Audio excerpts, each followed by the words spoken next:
Hello and welcome back to Friday Minis. Today's episode is inspired by YouTube user Daniel GC, so thank you very much for your comment.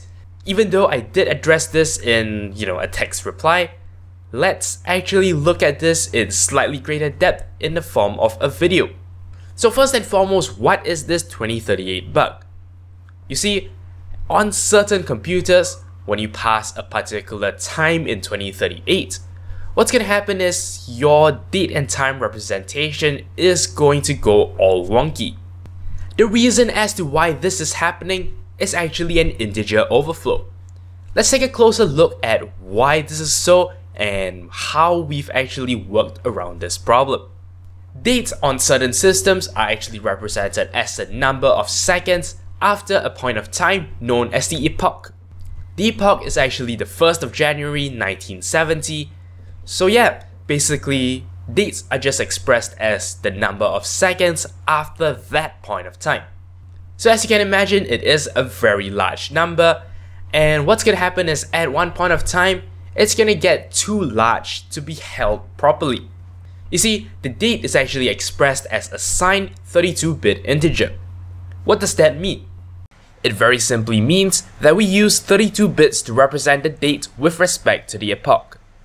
Because this value is signed, 1 bit is used to represent the absence or presence of a negative sign. The remaining 31 bits are used to represent a numerical value. This gives us about 4.2 billion possible values in total, half positive and half negative. On the 19th of January 2038, the number of seconds, which will continue to rise, will eventually break through the 2.1 billion limit, causing what is known as an integer overflow. The bit representing the negative sign becomes flipped, causing the value to become very large and negative. So you can see what's happening here. We now have a negative number of seconds. In other words, we look at the epoch and we move backwards by that very large number of seconds. So what's going to happen is the date is going to suddenly get reset to some time very early on in the 1900s. And that explains the 2038 bug. It is essentially just the overflow of a signed 32-bit integer. Now, how do we work around that? Simple. Just represent it with an integer that has more bits. As long as your program, doesn't limit that particular value to a 32-bit integer, then this will not happen.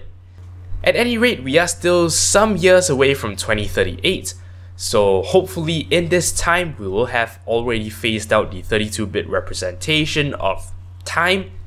So yeah, hopefully by the time that event rolls around, we will not have any trouble out there in the world.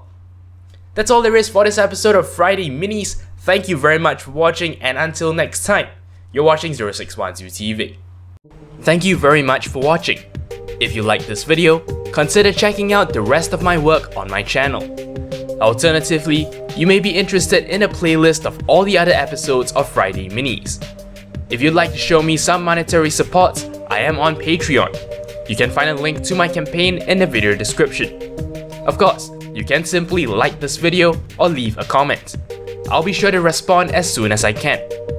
To keep in touch with my future uploads, do subscribe to this channel. And for even more updates, check out the official Twitter account for this channel at 0612TV. Thank you for your support.